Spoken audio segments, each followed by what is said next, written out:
If you're watching this video, odds are you need no introduction to Discord. Discord is an instant messaging application with support for images, file sharing, emoji, and role-based access control. Just a few years ago, Discord was just one of many such applications, vying for the spotlight alongside Telegram, Viber, WhatsApp, Slack, and Microsoft Teams. But today, Discord is the de facto communications platform favored by tech geeks, YouTubers, and PC gamers. With Discord, it is stupid simple to set up channels for text and audio communication, and even to host video streams. Best of all, Discord exposes an API that supports bot development frameworks in a ton of languages. Today, I'm going to take you from zero to hero in one of these frameworks, Discord.py. Let's begin. Discord is available for multiple platforms from discord.com. I'm running Windows today, and I actually already have it downloaded, and I've got a fresh account as well. This Discord icon at the top, this is where you would open up your DMs. As you can tell, I have no DMs at the moment. The compass icon is where you would go to discover Discord communities. The plus icon is actually where you would add your own Discord server. But at the moment, I'm not going to add a Discord server. I'm actually going to go to the GitHub repository of the Discord.py project. We're going to scroll down to the bottom and we'll find an invite link to their official Discord server. All I do is I click this link, and then I'm asked to confirm if I want to join. I do, and I'm a part of the server now. Any typical Discord server is dominated by many text channels for communication, a few voice channels which are identifiable here by the sound icon, and on the right-hand side you can see that all the server members are listed on the right sidebar, organized by several colors. Now these colors correspond to roles. This is the role-based access control that I was talking about. Now that we know what a Discord server is supposed to look like, let's start our own. We're going to hit this plus icon. We're going to accept the tip. Hit it again. Let's create our own server. I'll accept the default name. Let's close this window. And congratulations, you've just created your first Discord server. Before we jump into the actual coding of a bot, we need to start a bot account on Discord's developer portal. We're going to go back into the browser. You can go to discord.com/developers, and if you're logged in, it should open up a page that looks a lot like this. And we're going to start a new application. Let's call it Chatty Cathy. Then we're going to click the bot section in the left-hand sidebar and add bot. Let's confirm. Then we're going to change the icon just for vanity's sake. I'm going to use the picture of a friend of mine who's not named Kathy. I'm going to save changes. Next, we're going to go to the OAuth 2 section, which is right above the bot section. Under the scopes, for now, all we're going to do is select bot. This will open up another subsection called bot permissions. The only permission we need for now is the permission to send messages. Once I do that, I'm going to copy this URL. This is what's going to associate the bot with our Discord server. I visit it, and now I'll be able to add Chatty Cathy to the new server that I created. I hit continue. I confirm that I want to give Chatty Cathy these permissions, and I authorize it. Now I have to confirm that I'm not a robot.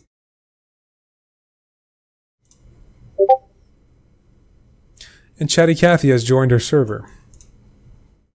Don't forget to return to the bot section and copy the token. If you've never interacted with a Discord bot before, they look more or less indistinguishable from a normal Discord user with the exception of this bot tag.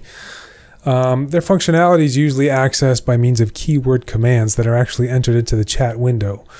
These are typically prefixed by, a punctuation mark of some type to differentiate the keyword command from normal text. So for example, !help. And that would run the help function on the bot, assuming it was online. Chatty Cathy isn't online yet, but that's pretty much how a bot works. Before we start any coding, we're going to create a virtual environment.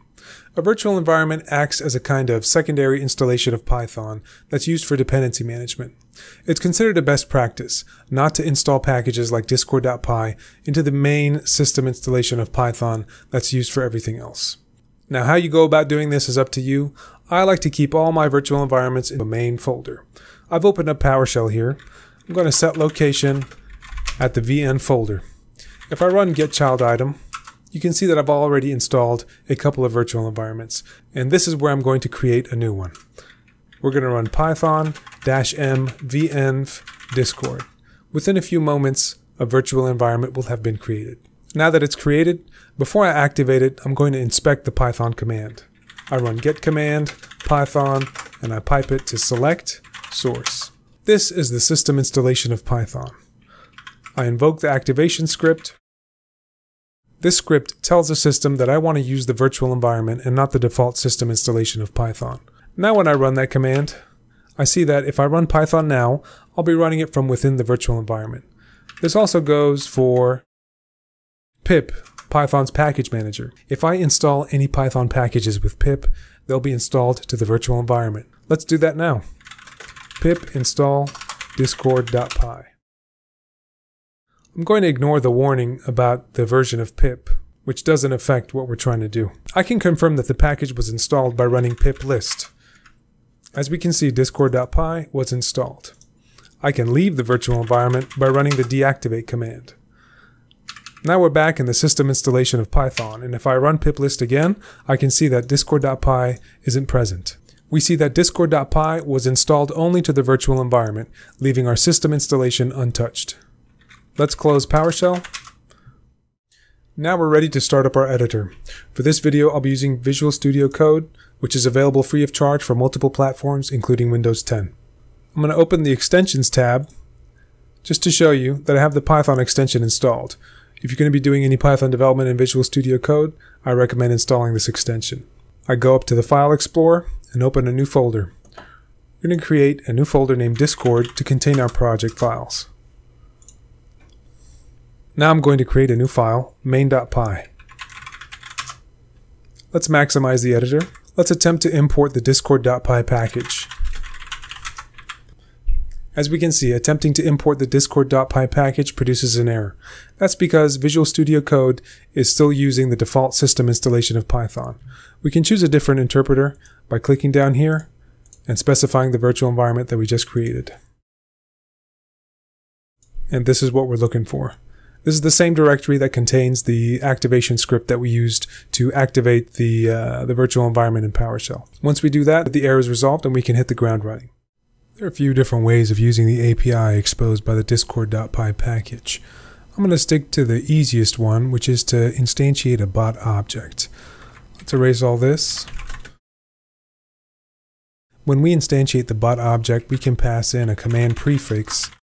So this would correspond to that punctuation mark that I mentioned that would precede any keyword command. You can actually specify more than one command prefix by passing in a list instead of a string, but for this tutorial, let's keep it simple and just have it as a period. Once you instantiate the bot object, all you got to do is invoke the run method, and this is where we paste in the token that we copied from the Discord developers portal. Once we do that, we're going to open up the integrated terminal and run this. Python main.py. We don't get any output yet, but it's running and we haven't gotten any errors. And if we open up Discord, we see that now Chatty Cathy is online. We haven't implemented any functionality into our bot yet, but we can already type .help into the chat window and Chatty Cathy will respond with a help message. That's because the help message is actually automatically implemented as part of the API. Congratulations, you've just completed your first completely useless Discord bot, hopefully the first of many. Let's continue. If you're starting out learning how to code, then it's important to develop good habits from the start. One of the most important habits to develop is keeping secrets out of your code, like this token. In the previous example, I placed this token value directly into my code, a practice known as hard coding. This is a security issue because anyone who sees this token can use it or abuse it as they see fit. Now don't worry about this token right here. By the time you watch this video, this token value will have changed long ago. But one day you might decide to share your code, either to get help troubleshooting or to show off your achievement, maybe by uploading to a public repository like GitHub. Unfortunately, hard-coded secrets remains one of the biggest sources of data leaks, and even big companies and experienced developers are guilty. So how do we protect our secret token? One of the best ways of protecting secrets is by placing them in environment variables. Environment variables are values stored in memory and loaded at runtime, and they allow us to avoid the pitfall of storing sensitive tokens in hard code. Let's open up the integrated terminal by hitting Control backtick, we're going to hit Control-C to quit out of the bot that's been running since we ran it earlier. Keep in mind that I'm running a Windows computer and I'm running PowerShell as my shell environment. So if you're using a Linux or Mac OS computer, your integrated shell will look different. And even if you're using Windows, depending on the shell environment that VS Code is configured to use, your shell environment and your integrated terminal might look a little bit different as well. But within PowerShell, we can actually view all environment variables as a virtual file system. So if I run set location env : and then get child item, we can see here that our system has a bunch of environment variables declared. Let's examine one in particular, system root. System root refers to the directory where Windows was installed for a Windows computer. I can retrieve this value in particular using PowerShell syntax similar to this. So that's all well and good for PowerShell, but you're here to learn Python. How do we access environment variables from within Python? Well, let me show you how. I'm going to start the Python interpreter here and observe that I am in my virtual environment. I'm going to import a module from the standard library called OS. The standard library is a collection of modules that's available to every Python installation. I'm going to call a function here, os.getEnv. I'm going to pass it the name of the environment variable that we were looking at earlier. And we can see that we can access that same environment variable. The only exception is that within Python, backslashes have to be escaped. Now let's find out how to temporarily declare an environment variable and access it from within Python. Let's install a new package, pip install python-.env, and just make sure you're in the virtual environment as I am here. Now what this is going to allow us to do, it's going to allow us to declare environment variables within another file called .env. That file will be dynamically loaded when our script loads, and that'll allow us to keep that hard-coded value out of our code. So let's create a new file called .env. Within it, I'm going to declare an environment variable called token. I'm just going to copy-paste the token in there. Now I'm going to place a couple of new import statements at the top of the script. Now, even though we installed python-.env, when we're importing that particular module, it's going to be .env, just .env.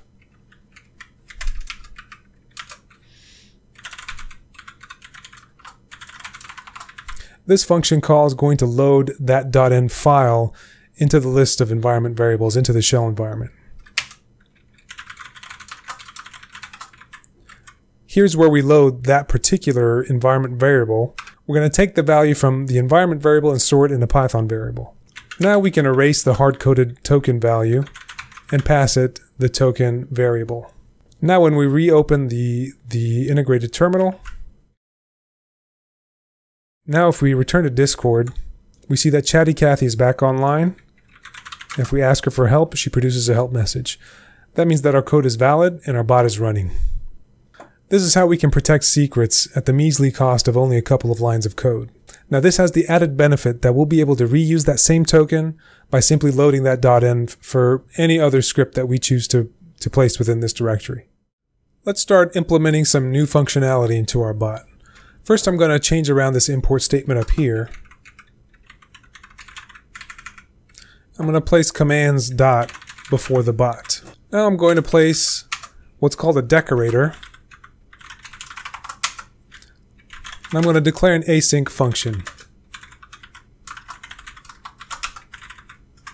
An in-depth discussion of decorators is probably outside the scope of this video, as is asynchronous programming, referring to the async keyword. But we can implement a simple hello world here simply by writing print hello world. Now if we run the file in the integrated terminal again and go back to Discord, Chatty Cathy is back online. Let's ask her for help. As we can see, this time the help message is a little bit different. The asynchronous function that we declared shows up in the automatically generated help message. And we can call that function by typing in $hello. If we check the integrated terminal now, we see that this string was passed to the console when we ran that function. We can use the same functionality to develop a more interesting hello world. I'm going to change this line Let's comment it out. We're going to do await ctx.send hello world. CTX refers to the context object that's being passed into the hello function whenever it's invoked. We're going to have a more in-depth discussion of context objects and other objects in the Discord.py API a little bit later in the video. But for now, you can pretty much consider ctx.send as very similar in functionality to print. Let's rerun the Python bot. And this time when we return to Discord, we can run the .hello. And this time, Chatty Cathy responds to us with a hello world within the message window. We can continue to develop the functionality of this hello world by implementing emoji. Most people are familiar with entering emoji from an emoji picker, either on a cell phone or on a computer. And by the way, a good pro tip on Windows, Windows period will bring up an emoji picker pretty much anywhere you can type text. But a more programming friendly way of specifying emoji is between two colons. Every emoji is described by a certain phrase, and if you put that description between two colons, Discord will interpret that phrase as the correct emoji. So for example, we can put colon grin colon after our hello world. Let's run the bot again and return to Discord. Now if I run the hello world function, Chatty Cathy responds with a grinning emoji as well. I mentioned earlier that the CTX refers to a context object. What is that? The context object carries a lot of information about the context where the bot command was invoked within the message window. For example, if I wanted to retrieve the username of the person that called the function, I can do something like this.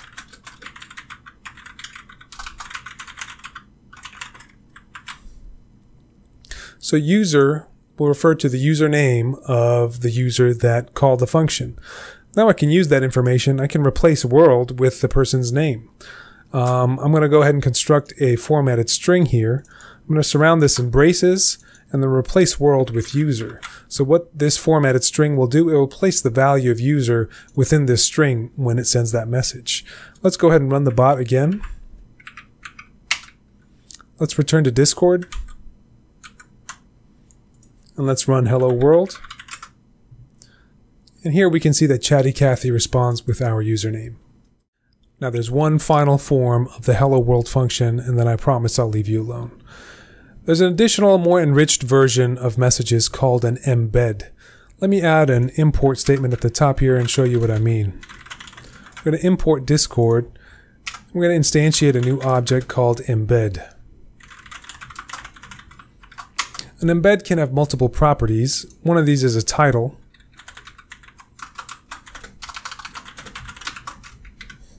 Another is a description. Now I'm just going to copy paste the f string from the asynchronous ctx.send and paste it in here as a description. Now I'm going to pass in embed to the keyword argument embed. Now if you don't do this, the embed will be passed in and it'll be processed as a string, and it won't look right. So just don't forget the embed equals here. Now when we run the bot again and return to Discord and run the hello world, we get a more enriched message that can support multiple lines of text, media, cosmetic stuff like that.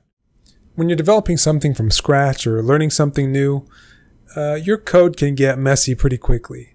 That's why it's always a good idea to keep everything as organized as possible.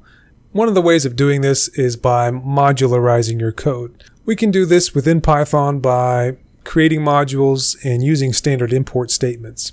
But the Discord.py API allows us to use a different style of modularization called cogs. Cogs not only allow us as developers to modularize and organize our code, but they also allow us to organize the commands themselves into command groups for the benefit of the end user. So let's refactor this code so that we can use the cog structure. First thing I'm going to do is create a new folder called cogs. Within it, I'm going to create a new file called hello.py. I'm going to copy paste, well actually I'm going to cut this whole function including the decorator. Before I paste it, in its place, I'm going to call a new method on bot. bot.load underscore extension. I'm going to produce the path to this file in the following manner. I'm going to put cogs period hello. So cogs refers to the folder, and then hello refers to the hello.py file, but you know, without the file name extension. That's the only modification we have to make to the main script.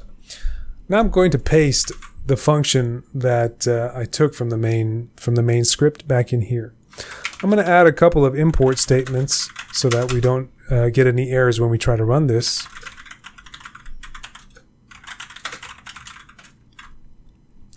Now we're going to have to refactor this function a little bit to make it work with the cog structure. First thing we're going to do, we're going to declare a subclass of commands.cog, and we'll call it hello. Now we'll define a constructor method, and we'll pass self and a client object that we can't see yet.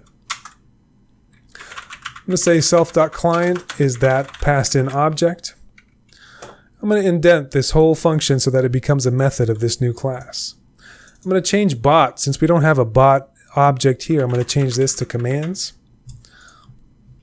I'm going to make sure that the hello function, since it's going to be a method now, it takes the self object. Outside of this class, we have to define a specific method in the following way.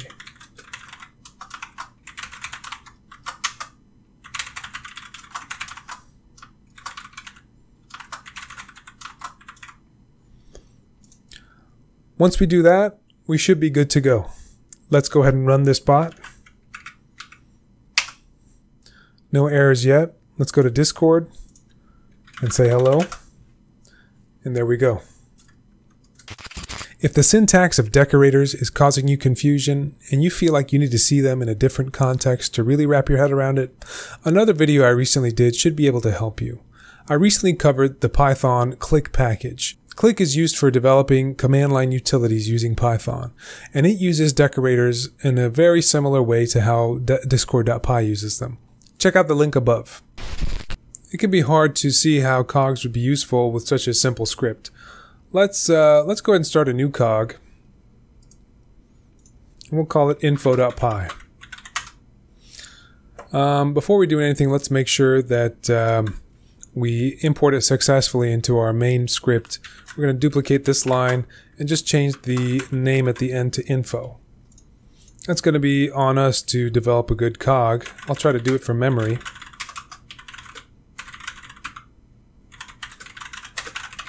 Then we define a new class. We'll call it info.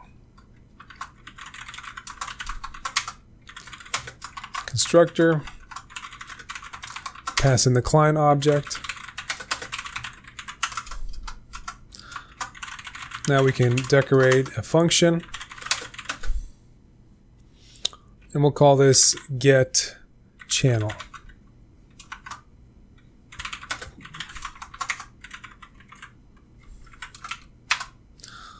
Now we still have to do the setup function. Let's just copy paste this one. And we'll change hello to info. Now in this get channel method, we'll have a chance to explore the context object in a little bit more detail. So I brought up documentation on the context object here in this browser. As we can see, the context object exposes a couple of attributes that we can access. For example, guild. Guild in the Discord API refers to the server, meaning, these icons on the left, the Discord server, not the backend server where Discord hosts its services, but the server that you create or that you join. Channel refers to the text channel where you receive the command invocation. So let's try to list all the text channels present in a particular guild anytime a command is run. So what we'll do here is we'll produce a list comprehension. So it's going to be C for C in context.guild.channels. And this will be a c.name, because for each of these channel objects, the name will be the name attribute. Before we start getting into producing messages in the message window in Discord, let's just print this object out for the purposes of debugging. All right, I'm going to open up the integrated terminal and run this script again. Now we're going to go into Discord and invoke this command, the get channel command. First, I'm going to run .help to confirm that that method appears, and it does. So .get channel. And as we can see here, Python produces a list of not only channels but channel categories. So we got general with a lowercase, that would correspond to the text channel, and general with an uppercase. Conventionally, the uppercase first letter uppercase conventionally refers to voice channels in Discord. So let's adjust the logic of this so that we only get text channels. So c.name for c and context.guild.channels if c is text channel. I think it should be discord.textchannel. All right, let's try that out. Once again, we're going to invoke it from Discord. This time we get an empty list. In order to specify a type, we have to use the built-in type function. Let's try one more time. There we go. We get a list with a single element, general. Now let's develop a new method in the hello group. Let's do something different. Instead of just a hello world, this time when we run a command, we want our bot to send us a direct message. Okay, so how do we do that? Well, let's decorate a new method. We'll call it DM me. So one of the pieces of information we can get from the context object is the guild's owner. So we do it like this: owner ID equals context dot guild dot owner ID. This will pass us the integer of the ID of the person who owns the guild or the Discord server, like we discussed. Now we can't do much with the user ID in particular, but you know, we can use a couple of built-in methods to access the owner object itself as a user in order to be able to send a message. So let's do this. And for debugging purposes, I'm going to go ahead and print this integer out. Now let's send a DM to the owner. And actually, let's call this owner.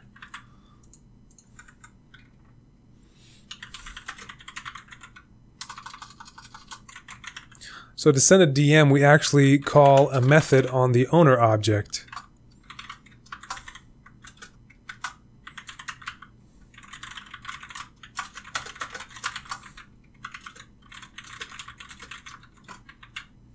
Let's try it out.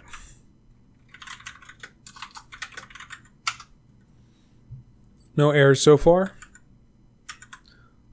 In Discord, we'll get the help message. And now, let's try DM. As we can see, Chatty Cathy just sent us our first DM. Another functionality implemented by the Discord.py package is event handlers. So an event handler is a function whose logic is only triggered on the occurrence of an event. The Discord.py API implements a variety of different events. For example, when you first start your bot, you can define an onReady event. An event handler that listens to the onReady event will be triggered as pretty much as soon as the client has done loading up. There are tons and tons of events implemented in the API, and we don't have time to go through all of them, but we can set up an event handler just for demonstration purposes. So I'm going to go into the main.py, and before we load the extensions, I'm going to implement an event handler to listen for the onReady event. So in this case, I've used a decorator, but we haven't instantiated it. So it's simply an event. And we define the event handler after the event. So basically what it's going to do, it's going to override the logic of this function within the API.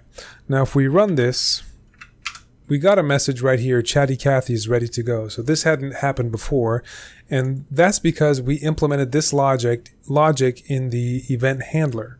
This event handler was triggered by the onReady event. We can also implement this with cogs. So if we go back into the hello.py, well, let's close down this bot. We'll go back into hello.py.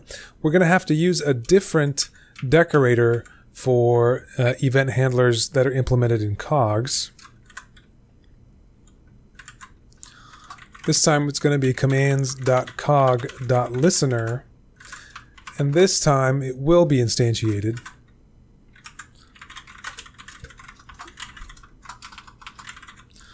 We're going to have to pass in the self object because it's a method.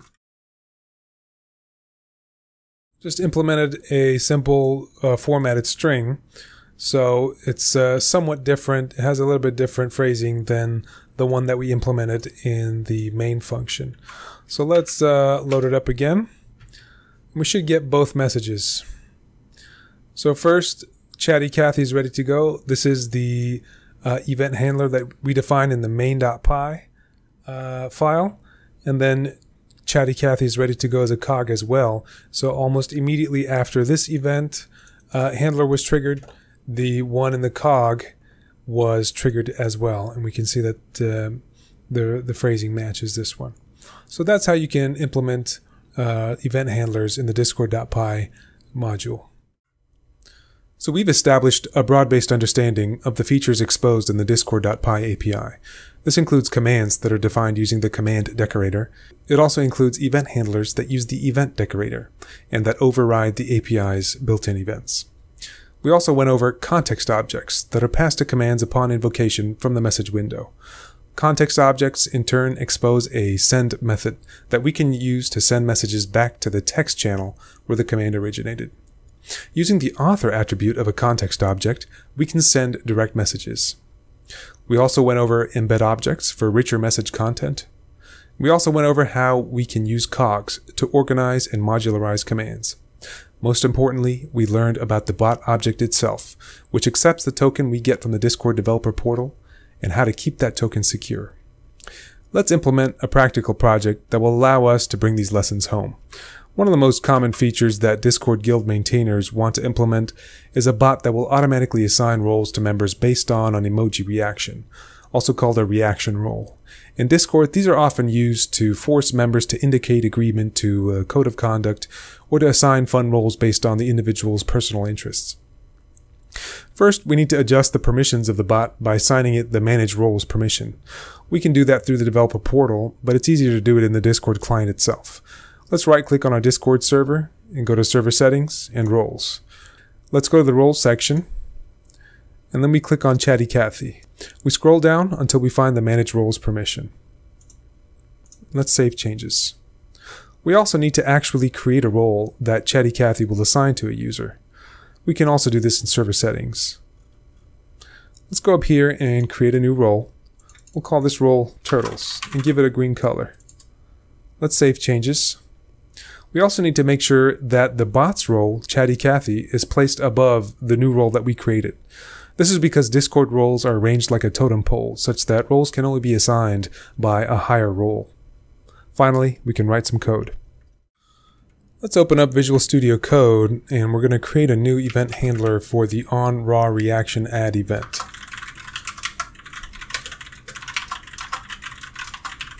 Unlike the onReady event, we're actually going to pass a payload argument in. We'll put in pass for now. So a payload argument is similar in concept to a context object because it carries information, but it's not as rich in information. A payload does expose a few useful properties that we're going to need if we're going to implement a reaction role.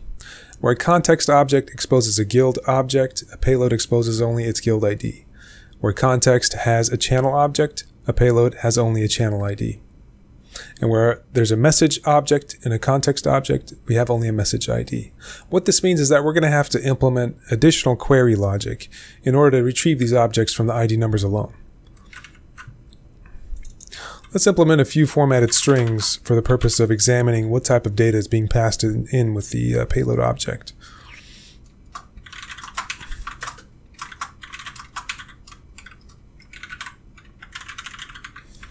I'm going to duplicate this line a couple times.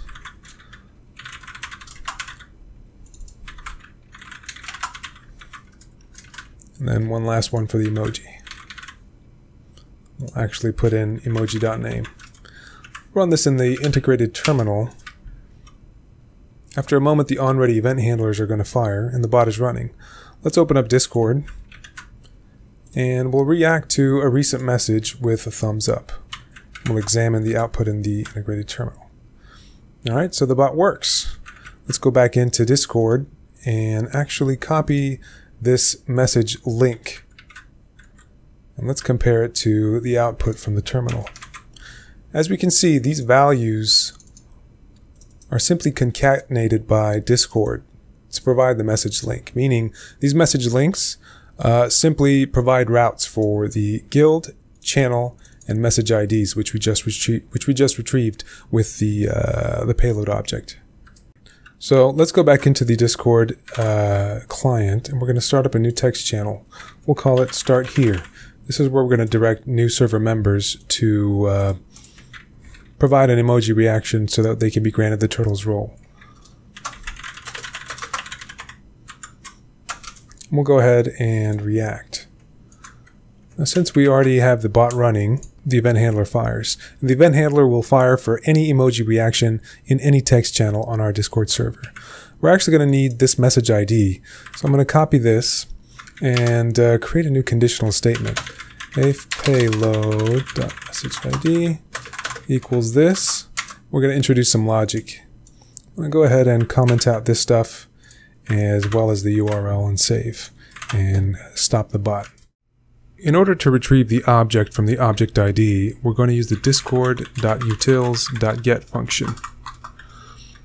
This function takes the sequence to be queried first. For us, that's going to be bot.guilds, and then we can pass in the guild ID into the ID keyword argument.